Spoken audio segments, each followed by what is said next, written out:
three-part story of a unique man who has for many fundamentally changed the definition of life and death. His name is George Anderson. No matter what your personal beliefs about the hereafter, you may want to reserve your judgment on Anderson until you've seen the whole story. Death. It is the first and final question that consumes all of us almost from the day we are born. From the beginning of time, man has tried to answer it with real or imagined gods, rituals of resurrection, hope in the hereafter. For only in death do we entrust an answer to the meaning of life. Until it comes to each of us individually, we grasp for clues, especially during times of grief over the death of loved ones. Are they really gone? Is their spirit somewhere out there still? Many search through prayer, some through mystics, mediums, or perceived messages in dreams. Between the living and the dead, there is the everlasting search for contact.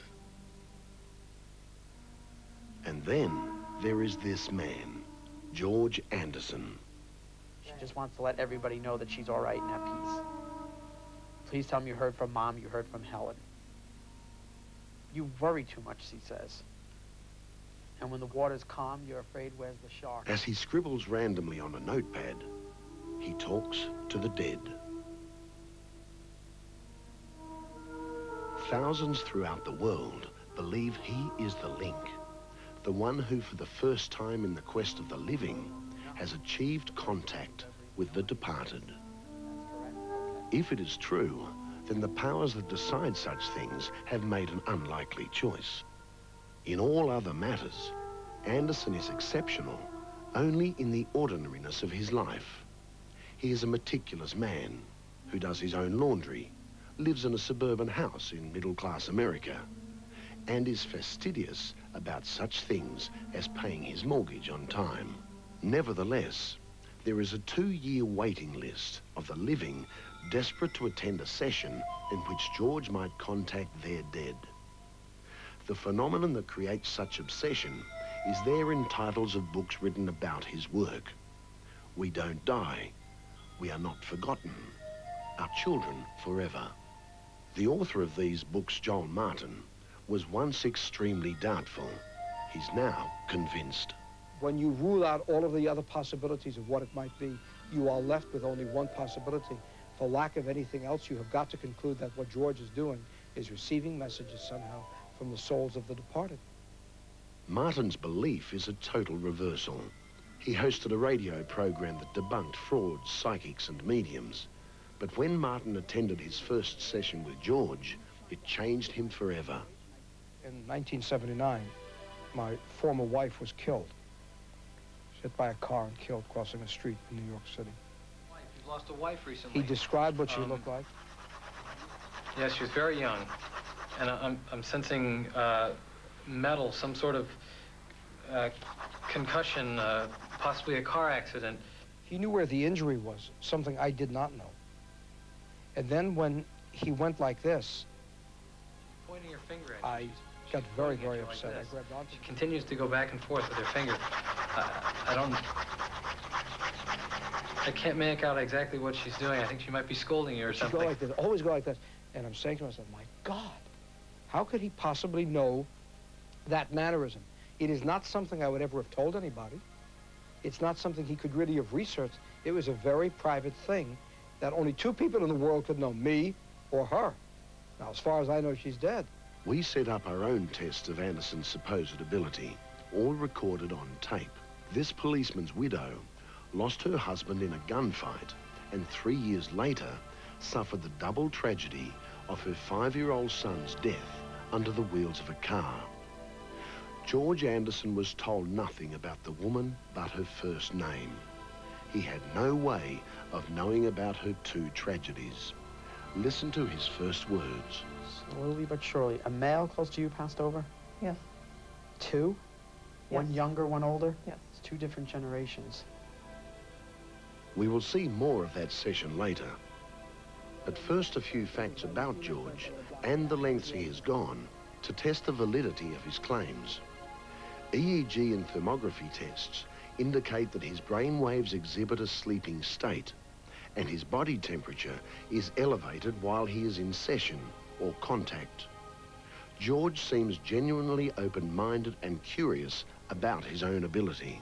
I'm still very cynical about it. Not that I don't believe in what I'm doing, but I'm still looking for proof too. We were brought up not to believe this.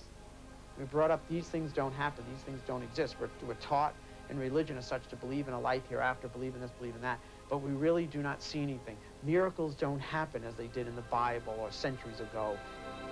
Something is happening. Most definitely, something is happening. It's no joke, it's not a fake. Something really is happening. And I'm just as curious as anybody else to find out how it is or how it works. If you can prove to me, beyond a question of a doubt, that it is a unique type of mental telepathy, that it's not what I think it is, you're not going to break my heart. As I've said before, and I'll say it again, if it weren't for this ability, I basically would be an atheist. At 6, George developed chickenpox with a massive fever and came close to death. When he recovered, he says he was left with what he calls the affliction of seeing the future. Affliction because his premonitions of death caused not only resentment, but during his teens, the threat of being institutionalized. Today, thousands try to get through on his appointment line, and sessions are booked only under first names. At the reading, George instructs them to volunteer no information about themselves or the departed. Whatever I say to you as we begin, please just say yes or no. And let's see. Martin says George's accuracy is near 90%, and that even his apparent mistakes aren't quite the failures they seem. What happens is that George has got to interpret symbols. George has got to interpret sensations and then logically translate them. George may feel a pain in the chest. A pain in the chest could be a heart attack. A pain in the chest could be pneumonia. A pain in the chest could be somebody shot in the chest, stabbed in the chest, some kind of projectile through the chest. Martin's acceptance of Anderson's amazing abilities led to his books about people whose lives changed after George's reading. One that stays with him is the case of a heartbroken father who lost his little girl to cerebral palsy. This man had one secret wish, that his little girl could put her arms around him and say, "Daddy, I love you," sit on his lap and do the things that we would expect our little children to do. But she obviously couldn't because she was too profoundly retarded and didn't have the motor coordination. She was in a wheelchair. Before he went to George, he was in his hotel room and he said, "Oh, honey, if you're there, please just tell me, just say, 'Daddy, I love you,' put your arms around me, tell me you give me a kiss," something along those lines. I'm seeing wheels, like a bicycle. It's a wheelchair. She was in a wheelchair. Your daughter was in a wheelchair. George goes through the whole reading, and there's tremendous amount of accurate details.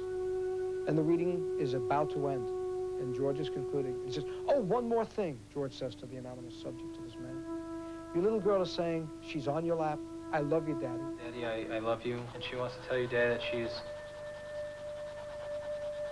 she's now hugging you, and she wants to give you a kiss. She wants to let you know that she's giving you a kiss now. And that's... He says it seems very ordinary, but that's extraordinary. And then she handed him back a teddy bear.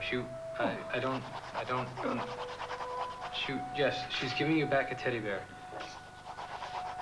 That was her favorite toy, and when we buried her, there wasn't enough room in the casket. In a moment, the extraordinary will conduct its own test of George Anderson.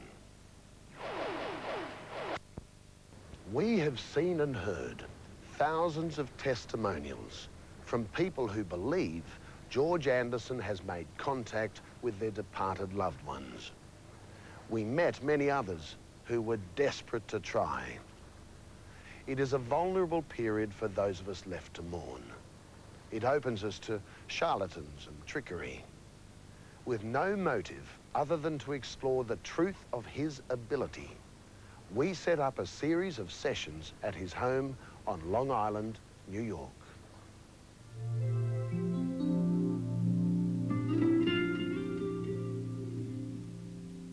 These 4 women have come a long way to meet George Anderson. One has waited a year. The other 3 have travelled across the United States, all burdened with tragedy and burning with the question, could this be the culmination of unbearable grief, or is it all for nothing? Otherwise, they are each normal, sensible women. This is Linda. She mourns the loss of her mother, Helen. Oh, we were very close. You know, very close, like sisters. These 2 are mother and daughter, Norma and Susan. They lost their loving husband and father, Tom, to a gunman's bullet. I kept, you know, thinking, I'm going to wake up and this is going to be all behind me. In startling encounters with Anderson, they would weep and express dramatic and profound reactions to his words. Their sessions will be the subject of future stories. But our first session tonight is with Andrea Pratt. She lost her husband, Dan, to violent death, and just 3 years later, her darling son, Nick. We flew her in from California. Anderson has not met her before this moment. The session we are about to witness is as it happened. Any editing is for time purposes only. Anderson has been told nothing. She is a policeman's widow. Her husband, Dan, shot dead on the job 5 years ago. And then, even as she was still in mourning, her 5-year-old son, Nick, was killed in a freak car accident. Andrea admits life's tortures have left her drained. And of the 4 women, she has come to Anderson with the least expectation, though in search of the same finality to her grief. Andrea and Dan had been high school sweethearts. He was just 30 and an LA cop. She was pregnant with their 4th child when a bullet killed their dreams. There was a knock on the door at midnight, September the 3rd, 1988. The knock every police wife dreads. I opened the door, but my brother was standing at the front door. My brother's also a LAPD officer. My brother didn't even have to tell me, I knew. I just said, how bad is it? And my brother started crying. And so then I asked him, I said, did he have his vest on? And he said, yes, he was hit in the head. Dan was shot in the face at point-blank range. And then, almost 2 years ago, Andrea lost their beloved little boy, Nick. The kids had wanted to walk to school with their other friends. Amanda and Danny had walked home every day since school started, but Nicholas was in kindergarten, so I picked him up every day. So this was the 3rd day they'd walked to school by themselves. They were with 2 of the children. And the bell rang for them to go into class, and at that point, Nicholas was the first in the pack to head across the parking lot when a lady in the van apparently just didn't see him. And she struck him. She was going approximately 15 miles an hour. And he fell to his knees, and she stopped because she heard people yelling, and she heard someone screaming, "Mommy." Well, that was Nicholas screaming for me, but she thought it was her son. So she was looking at her son, and then she went forward, and when she went forward, she killed him instantly. I can literally sit in the living room and visualize him in the backyard playing with the dogs, or hear him laughing after a year and a half. He was very much a daddy's boy. Both my boys were. And even after my husband died, Nick was 2.5, and he cried for his dad all the way up till he died. He always wanted his dad around. Again, listen to Anderson's first words. A male close to you passed over? Yes. 2? Yes. One younger, one older? Yes. There is violence in the passing? Yes. Because there's bloodshed in front of Yes. you. So there's obviously violence in the passing and great tragedy. There is a weapon in his passing? Yes. Yeah, 'cause I...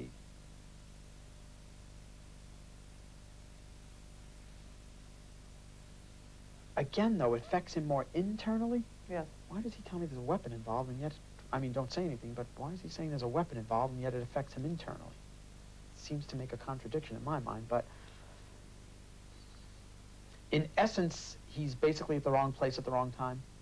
Yes. I hear gunshots, and I'm just trying to make sure that before I open my big mouth that this is what he's trying to tell me, because they can be symbols of weapons. Obviously, he is shot. Yes. Okay. Shot to the head? Yes. Because it feels like one clean shot to the head. Yes. Puts a big heart in front of you. Were you and he romantically involved? Or is that just... Yes. You are. Okay, because that can also be a symbol of great fondness. No. So I'm trying to figure out what does he want me to say by this, so I assume...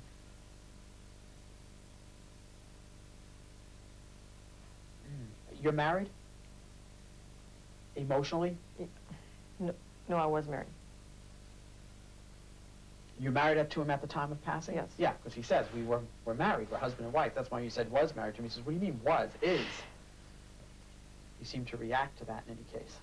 He working when he passes? Yes. He's talking about being killed on the job. Yes. So he must have been working at the time of passing. He's caught by surprise, though, yes? Yes. Because this is not... It's almost as if he's responding to a routine call or something. Yes. And then all of a sudden, bingo, he's caught by surprise.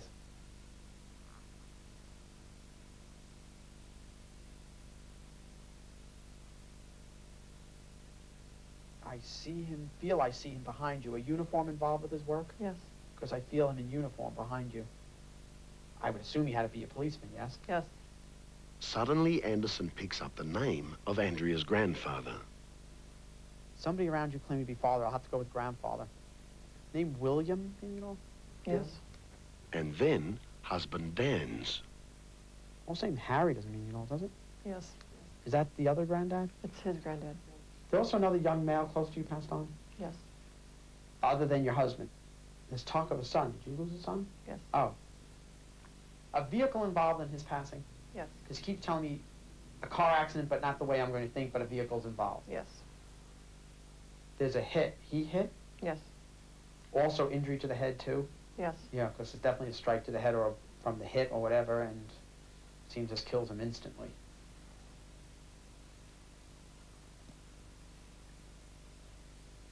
Unfortunately, this is a careless accident. Yes. Because your son doesn't blame anyone. He embraces you with love along with your husband. Just know that the two of them are together, along with your grandparents, the other relatives, of course, that have passed on.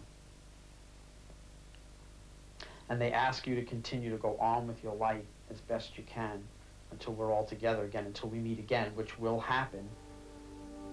As much as sometimes you might want it to be tomorrow, you have to go on to get through this one. Nick, who loves you? God loves me. Who else? Jesus. All right.